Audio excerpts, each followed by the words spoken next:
அது அப்படி போயிட்டு அந்த காலம் போயிட்டு அந்த செடியில அது மேல பட்டு இருந்துச்சு. அந்த பொந்துல போய் அந்த சைடு அந்த நீட்ட மரம் பாம்பு பெருசா இருந்துச்சு. வணக்கம். இது நம்ம இடத்துல இருந்து ஒரு 10 கிலோமீட்டர் தள்ளி உள்ள திருநிலை அப்படிங்கிற ஒரு கிராமம். இங்கே ஒரு விவசாய நிலத்தில் பயன்பாட்டில் இல்லாத ஒரு கிணறு, கிட்டத்தட்ட ஒரு 30 அடி ஆழமுள்ள ஒரு கிணறு, ரொம்ப குறுகிய கிணறு, அதில் தண்ணீர் இல்லை. அதுக்குள்ளே அவங்க வயலில் மேய்ஞ்சிட்டு இருந்த ஒரு ஆடு உள்ளே விழுந்துருச்சு. அந்த கிணத்துக்குள்ளே எட்டி பார்த்தா ஒரு பெரிய பாம்பு படுத்துருக்குது. பாம்பு இருக்கிறதால எங்களுக்கு பதட்டமாக இருக்குது, இதை மீட்கணும் அப்படிங்கிற ஒரு வேண்டுகோளை வைக்கிறாங்க. இப்போது நம்ம அந்த மீட்புக்கான பணியை தான் துவங்க போகிறோம். இது கொஞ்சம் நெருக்கடியான மீட்பாக தான் இருக்கும். ஏன்னா ஒரு 30 அடி ஆழம், மிக குறுகிய கிணறு, ரொம்ப பழைய கிணறு, ரொம்ப கவனமாக தான் அந்த மீட்பை செய்யணும்.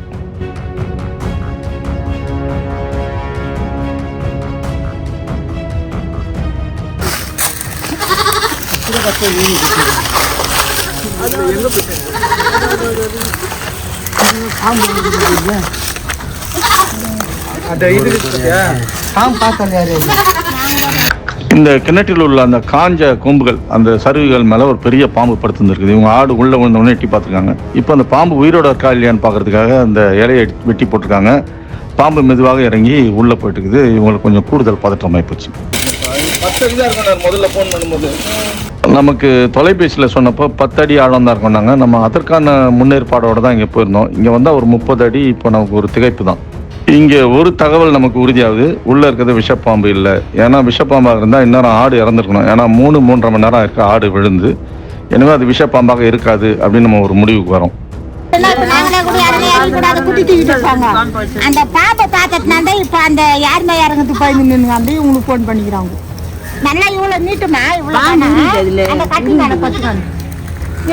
30 அடிக்கு இங்கே ஏணி தேவைப்படுது. அதனால் கிராம மக்கள் குழுவாக பிரிந்து வெவ்வேறு வீடுகள்லேருந்து ஏணியை கலெக்ட் பண்ணுறதுக்காக புறட்டு போயிருக்கிறாங்க. இப்போ நம்மளோட காத்திருப்பு கொஞ்சம் நீண்ட நேரம் எடுத்துக்குது. ஒரு வழியாக வெவ்வேறு வீடுகளுக்கு போய் வெவ்வேறு வீட்டிலேருந்து ஒரு 3 ஏணிகளை மொத்தமாக கலெக்ட் பண்ணிட்டாங்க. கயிறுகள் இதெல்லாம் திரட்டப்பட்டிருக்குது. இப்போ நம்ம மீட்பு பணியில் இறங்க போகிறோம். அதற்கான ஆயத்த பணிகளை செய்ய ஆரம்பிச்சிட்டோம்.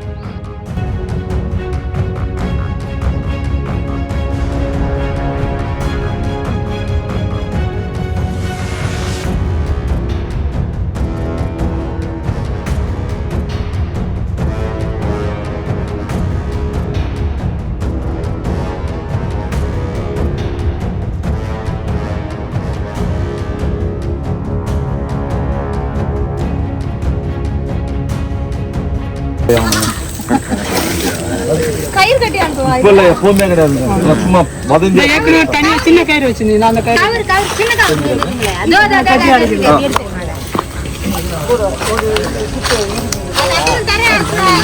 இது அந்த கயிறுல கட்டி அரைக்கலாம்.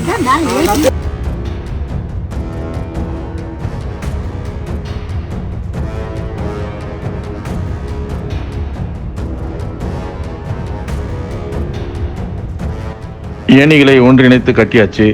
ஒரு ரோப் ஒன்று பக்கத்து மரத்தில் ஸ்ட்ராங்காக கட்டி சப்போர்ட்டிவாக கடைசி வரைக்கும் கிரவுண்ட் வரைக்கும் இறக்கியாச்சு. இப்போ நம்ம குழுவில் எடை குறைவாக உள்ள தம்பி விக்னேஸ்வரன் இறங்குறாரு. ஏன்னா ஏணிலாம் பழைய ஏணி பலவீனமாக இருக்குதுன்றதால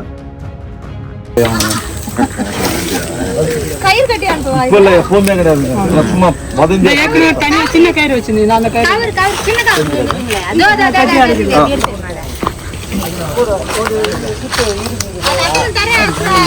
இது அந்த கயிறுல கட்டி அரைக்கலாம்.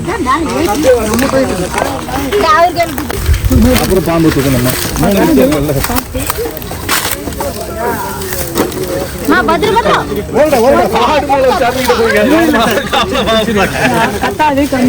கயிறு போட்டுவாங்க அது மேல.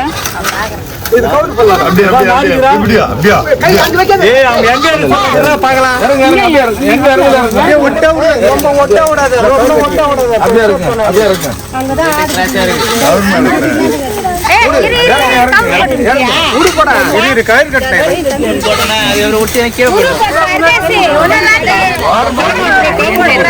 போடுதா மேல ஒரு முடி போடுங்க அப்படியே உள்ள முடிச்சேனா? ஆ ஜாதி வரும் இன்னொரு முடி கூட போடுதா ஆங்கத்துல மூணு பாருங்க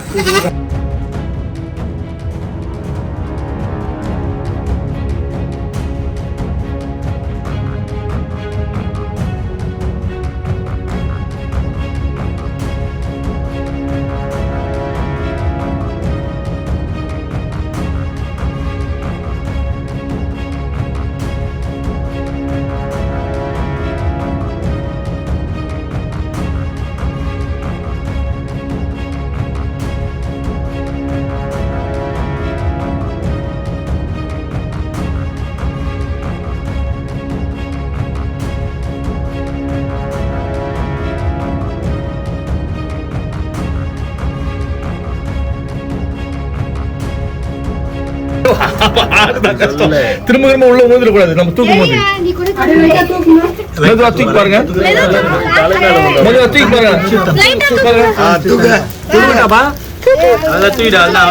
நீ கூடவே ஏறே கூட ஏறி வரியாமா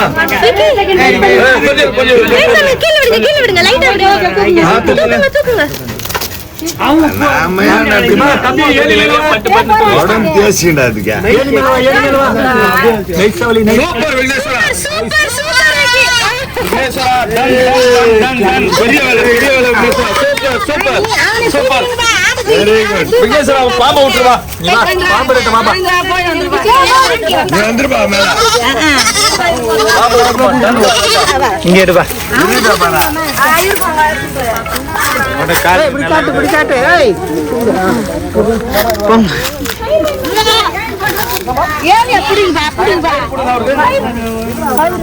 பாட்டி கொஞ்சம் தள்ளிக்கிறீங்களா பாட்டி பாட்டி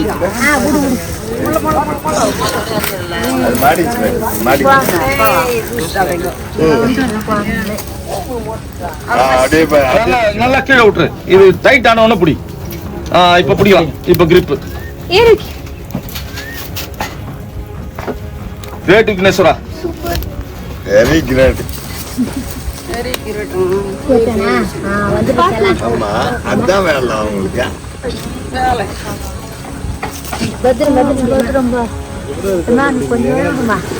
அது அங்க காலிக்கலாம்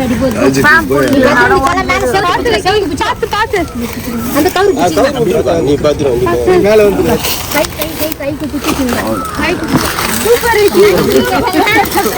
சூப்பர்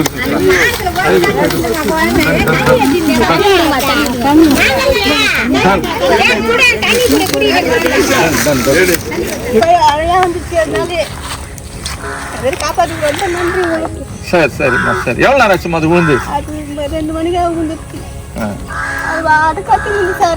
உள்ள பாம்பு இருக்குன்னு சொன்னதாலதான் எங்க உதவி தேவைப்பட்டுச்சு சரி பாம்புனா நாங்க இறங்கணும்னு சொல்லி தம்பிக்கு தான் நன்றி சொல்லணும் பயமா வேலை பார்த்தான் தம்பி அவர் லைட் வெயிட் நான் இறங்குறேன் அங்கிள்ட்டாரு தைரியமா இறங்கினாரு தம்பி இல்ல கிட்ட நடங்க பாம்பு யாரை கடிச்சாலும் கஷ்டம் தர பாம்பு கச்ச மனுஷங்க செத்துட்டாங்க சார் அங்க குடிக்க ஆள் இல்லாம யாரும் தான் சார் ஊத்து கொட்டி தாரிக்க தான் சார் எங்களுக்கு பேரண்டூர் பெரியப்பால கிராமம் தான் பாம்பு இருக்கின்றதால தான் எங்களை கூப்பிட்டீங்க